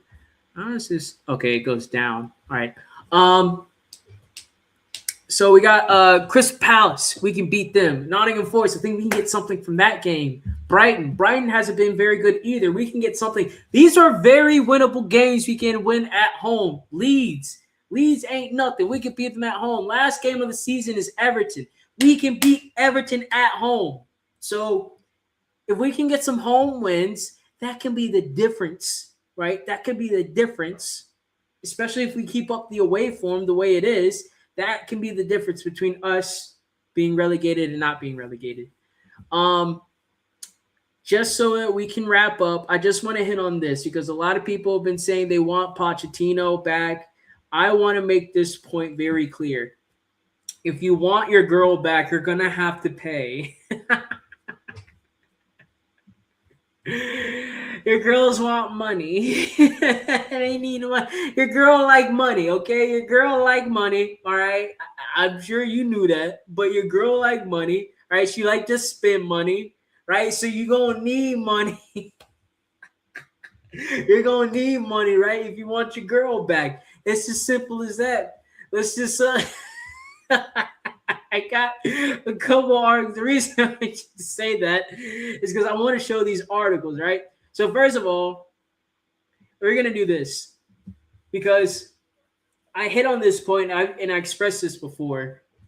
And people probably think I'm crazy when I keep throwing this figure. It's probably going to cost at least around $300 million for Tottenham to stabilize themselves this summer, regardless if we get relegated, regardless in this scenario if we get Poch, right? Because this is what all the fans want.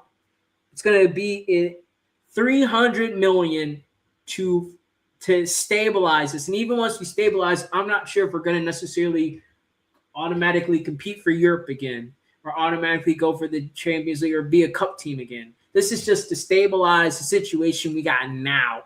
Stabilize the situation we got now. Now, this figure that I'm about to come up with, or this equation, does not include the money we get from selling players. Granted, because I don't think we sell players that well. So I'm not really necessarily leaning on that, nor do I think us selling players help facilitate us buying players. I think we could sell in a window. We could sell 5 players and then bring back 2, and the board would be fine with that. I think we could sell we did. We sold one of our top goal scorers in Brendan Johnson. We didn't bring anybody who scores in goals. I think the board is fine with that. We sold Harry Kane. We haven't replaced him. The board is fine with that. We sold Son. Haven't replaced him. The board is fine with that. You could say Kudus is a Brendan Johnson replacement, but he doesn't score the goals Brendan Johnson does. So technically, we haven't replaced that either. So I say this, and that along with the money I'm about to show you, the money that we're going to have to pay just to transition between the managers, you're then also talking about the money we're going to have to pay out to get the players that we want. And to look here at this, okay, first of all, the headline, Spurs paid 6.7 million, this is euros, I don't know, euros to bring Thomas Frank in from Brentford. So they paid Brentford in compensation $6.7 million to secure his services. So it's already $6.7 million. Confirmation that Tottenham paid such a large fee for Frank was revealed in Brentford's 24-25 accounts published on Wednesday. Spurs fan called the Dane to be sacked during after blah, blah, blah, 2-1 defeat to Newcastle. It's just kind of going over our form with Thomas Frank. This is kind of going over Brentford's accounts, right?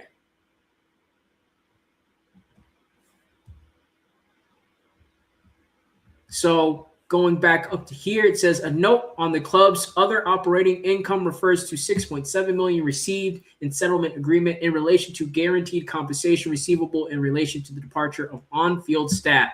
Although Frank is not named, the figure is understood to relate to Tottenham's compensation payment for the head coach and his coaching staff, Justin Cottrane, Chris Haslam, and Joe Newton, who also left for Tottenham. Frank signed a 3-year contract at Spurs, and sacking him will have cost the club millions more in compensation. So let's just so Tottenham paid $6.7 million to get him out of the contract and get all of his staff out. Now, I'm just going to do some simple maths. Triple that to get him out. It says it would cost clubs millions more to get it. So don't even triple it. Let's just double it. So 6.7 to get him in.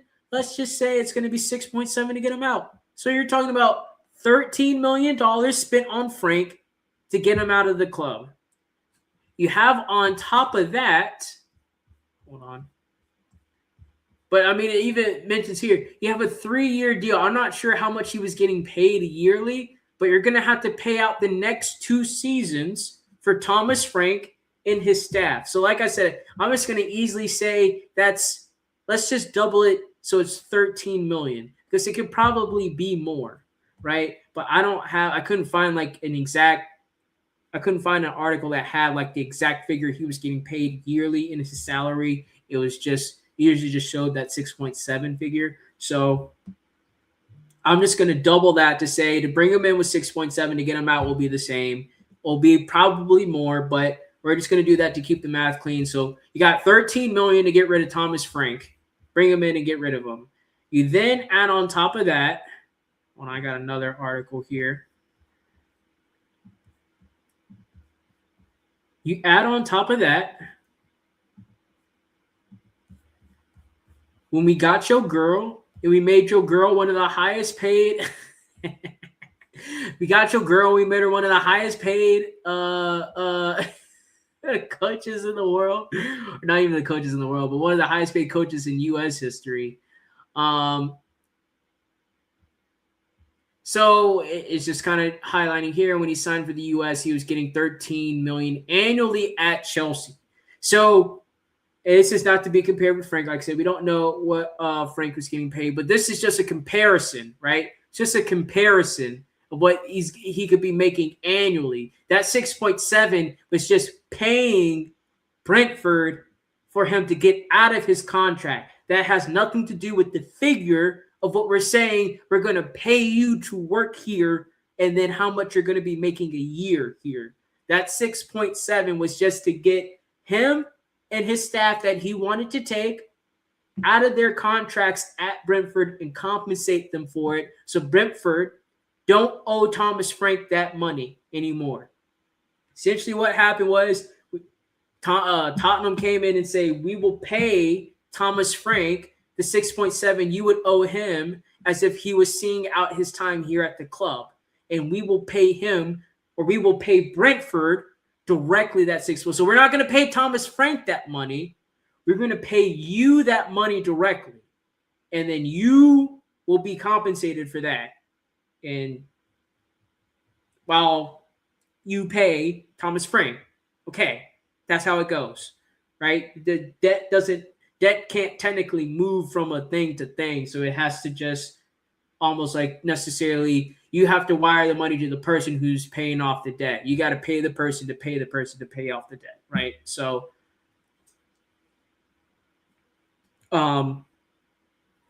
we're paying Brentford, like I said, we're just gonna make that figure 13 million, because I'm not sure what we paid him in the actual contract once he signed, once we paid out that 6.7 million. But let's just say we made a contract with them. He's only been here for a year, so I imagine he would only be making probably around that amount, maybe just for 1 year. But we're just gonna say we're gonna double it for 13 million. So you're looking at 13 million. Really, you could be looking at 18 million, almost close to 20 million for a 3-year contract. But we're just going to say 13 million. 13 million to be safe. Pochettino's salary will be around 6 million annually to coach the U.S. men's national team. More than double that offer of Coach Greg Berhalter. U.S. Soccer had to get creative. And in the release of Pochettino's hire, there is a mention that Pochettino's hire was supported by gifts from Kenneth C. Griffin and Scott Goodwin alongside other commercial partners. This just goes over how they found the money to get the dude. Pochettino's current salary with the U.S. Soccer will not only make him the highest paid soccer coach in America, but also competitive with current Premier League salaries. While not as high as Pep Guardiola's salary, it would still be a top 10 salary in England, showing that U.S. Soccer wasn't afraid to spend to get their guy. There's also a buyout in the contract, but the salary being competitive was important to lower the risk of a European side poaching Pochettino. So it says right here, first of all, the reason why I wanted to keep that 6.7 figure is because Pochettino's getting paid $6 million, and that's competitive. That is apparently in the top 10 salaries of coaches in the Premier League. So let's just say for the 13 million it took to get Frank in and out of his contract, it's going to be, let's see how long he signed with them. Annually, 6 million annually, and he signed a whoops.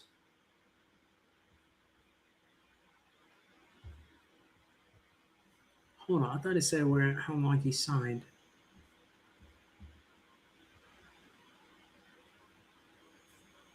So this article came out in 2024. I can't remember how long. When did it say how long he was signing? Then the 6 million to coach annually, blah blah blah blah.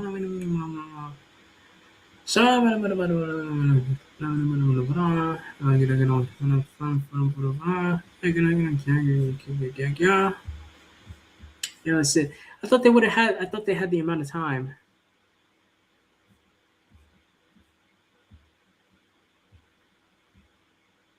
So this was in 2024. So it's been 2 years, not even 2 years since this came out, but 2024. So it's been 2 years. So you got 12 million already that he's been paid. World Cup year. So you're probably looking at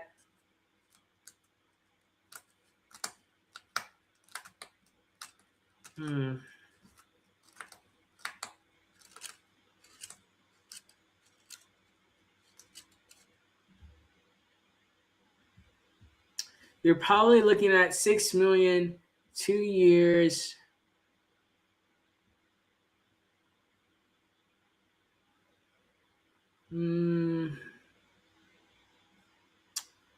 Actually, yeah, let me look it up. Let me see how long his contract was, because I think it was just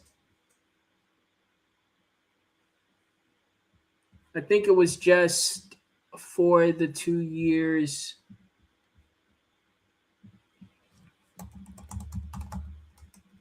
The 2 years up into the World Cup. I don't think we signed him for anything longer. How long was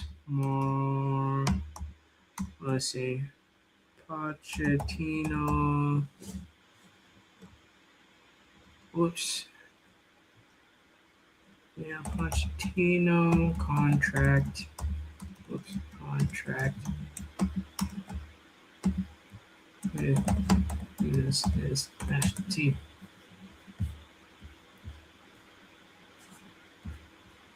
So yes, it was a 2-year deal. Okay, so it was just a 2-year deal, right? There is, though, a buyout clause. So if Tottenham wanted to get him now, they're going to have to pay. If they wanted to wait till after the World Cup, he may be free, but that buyout clause is going to be at least 13 million.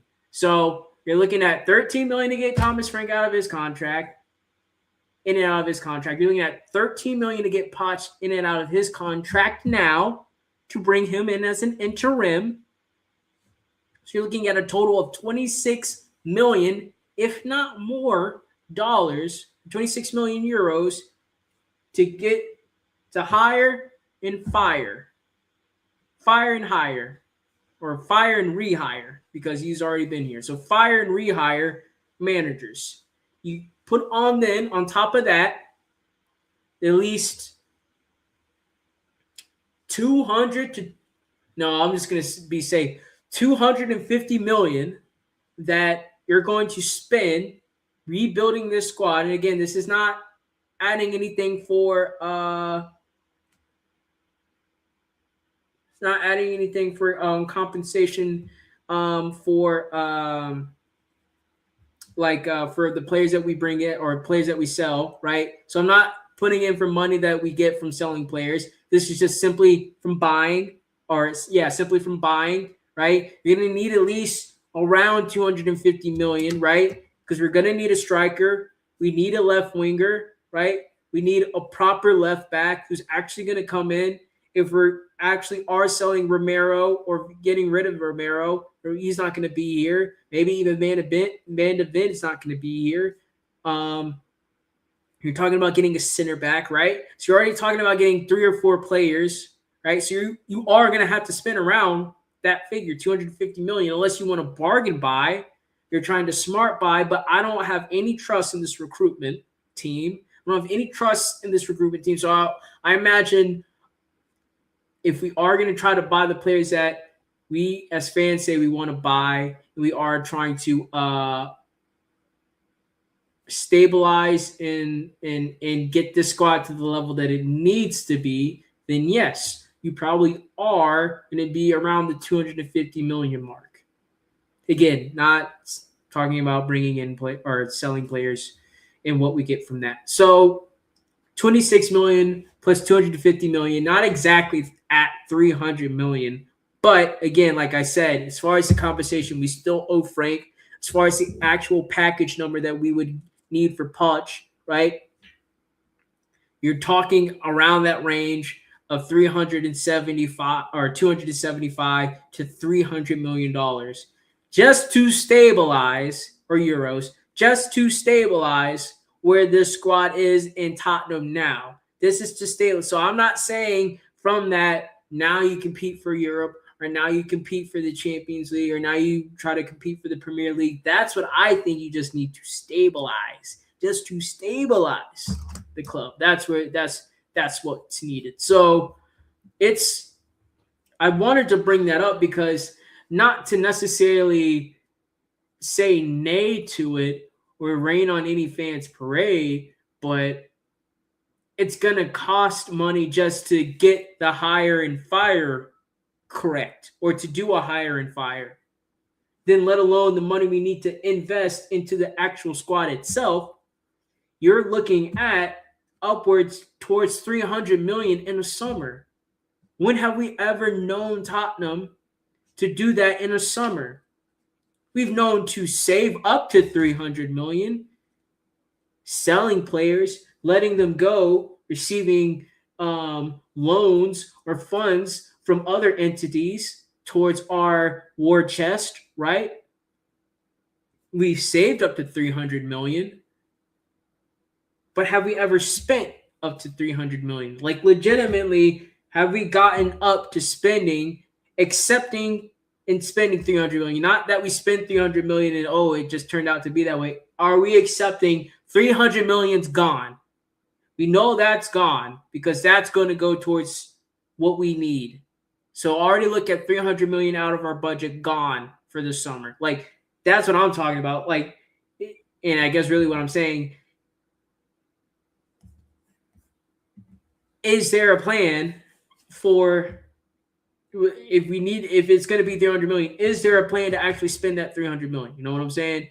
Not just buying a whole bunch of kids and we have to sign Pochettino's to some crazy $25 million contract because, we have to convince him we're not in any position. We don't have any leverage and we're getting ripped off and all these buys. We're buying Brazilian kids for 20, 30 million because we have to. We're almost relegated. Like, I'm talking about 300 million on actually building the squad, getting good players, right? If you have to spend the money on Poch, maybe you have to spend the money on Poch. You're definitely going to have to pay out the money to get rid of Frank. So you pay the money to get rid of Frank. Pay him out. If Poch is the guy you want, that's who you want to get, pay the money to get Poch. You're going to have to put up 15, 20 million right here, right now. Like, you're just going to have to throw that up. Say, hey, we want you. We want you. So you're going to have to put up that 15, 20 million. Maybe 6. Maybe they'll be nice and say just because he's getting paid 6 million a year, you pay out the rest of this year or something like that. Maybe they'll negotiate something with the men's national team. But from what that article said, there's a clause written in. It says that any team that wants to poach you before the end of this contract, that's when, and I don't imagine they have the contract written to where it's up as soon as the World Cup ends, right? I imagine it's probably till the calendar year 2026, right? So yes, technically into the first half of the season after this summer, right? That's what I imagine. That's what I think. Now they could be dumb enough to write a contract. As soon as the World Cup ends, we're just going to cut you free. But I imagine they would still want him there for whatever international matches and whatever outside of the World Cup that happens after that. Still have him coach those matches.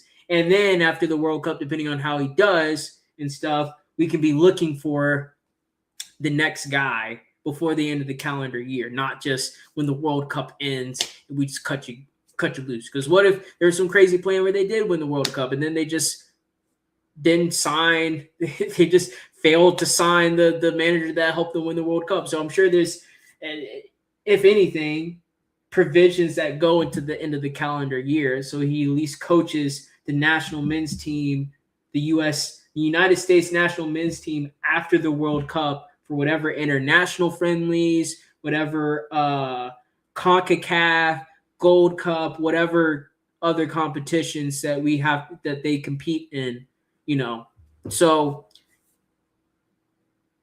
and like I said, it was 13 million when he was at Chelsea. They had to pretty much entice him to probably a figure that's bigger than that as far as a payout because I'm sure he would say, I was getting paid 13 million to go to Chelsea. I'm getting paid less here, so I at least like to make that back if a team came back for me to let me go, or the U.S. men's national team say we would want that 13 million that we have to pay to get you out of your contract. We want that back if someone's just going to come back from the same country and just take you back. So, yeah, you're looking at 13 million for Frank, right? 13 to 20 million for Pochettino. So what? That's like around 30 million, and then 250 million. Yeah, you're looking at around 300 million euros just to stabilize the squad. So I just want to say that to understand, because remember, right? Johan Lange came out and said, big plans for the summer. You have a big summer coming up. This is the summer. This is the plan, right? Then hopefully they should be ready to spend 300 million because that's what it looks like is going to be needed. 300 million just to stabilize. So this whole big summer ruse excuse that they wanted to use for not getting players in, they're going to have to put their money where their mouth is, because that's probably the at least 250 million we need to spend this summer to stabilize where we are right now. So I just wanted to say that, to bring that up, so that it's something that, because I think it is important because I feel like sometimes as fans, because we feel like we're Tottenham and we're a Big Six club, we just have the bunch of the litter to pick as far as managers. And then two, because we have this game-changing stadium and all this stuff, that we just have unlimited money to throw wherever we want. And that's not the truth. As much as the ownership sold us this lie, they sold us this so they can undermine us and do whatever the hell they wanted to do for the last 25 years. As much as this is on course with the lie they sold us, that was never the reality. That's never the reality. It costs money to fire managers, especially if they're not seen out to the end of their contract. It costs money to hire these managers, especially if we have to pay them out of the contracts they're already in. It costs money to continue to build a squad every summer, and you're going to be expected to build a squad every summer. There is very rare instances you can go into a summer or January window that you don't need to buy anybody. And never, ever has Tottenham been in that position where we could afford to not buy anybody in a summer or January transfer window. The squad has not been built enough, has not been built well enough to do that. Nor is the recruitment well enough to facilitate building a squad well enough to do that. So that's just the reality. It's going to cost money to get us out of this hole, right? And I'm sure the ownership is looking at, they just brought in Charrington, right, to come and look at Daniel Levy and saying, why are we spending all of this money? Well, now you know why. Because it costs money to hire these managers. It costs money to fire these managers. It costs money to buy players every summer. And especially since we're not good at selling players, we're just throwing out money. We're constantly throwing out money at managers, at players who we end up not wanting, don't need, are not necessary for what we're doing. So that's just the reality of it. I just wanted to kind of hit on that point, and I wanted to finish on that point because we are going to be looking for interim managers. Honestly, to be quite honest, I really do think we're just probably going to promote somebody from within. So that Heidinger guy, the assistant coach we just paid money to bring in to be an assistant coach, right? He's probably going to be the one that gets a head coaching job literally based off of that. Like you're the fresh new assistant coach, the fresh new face, right? We just gave you money in this contract. We're going to make you work for this money. You're going to put in your worth for this money, the salary that you're getting paid. So I imagine Heidinger's going to come in. I imagine the club is probably going to announce it. I mean, today is Wednesday, so you would love to say that they have an interim announcement by by this weekend, right? So say they have an interim announcement by Saturday, Sunday, and then on Monday you give that interim at least a week to work with the squad, right? So I'm not sure what sort of negotiations. I'm not sure how much money they can move around. I'm not sure how fast and how many people they can talk to in that amount of time. But I believe that's probably going to be the best if they're able to get an interim before next Monday so they can give that interim a week to try to figure out the squad and get them ready for the North London Derby, the most intense game you can play and participate in as a Tottenham Hotspur player, so or manager. So yeah, yeah. Well, on that note, we're gonna end tonight. Gonna end the stream tonight. Please, last minute logistics for this live stream. Subscribe to the channel.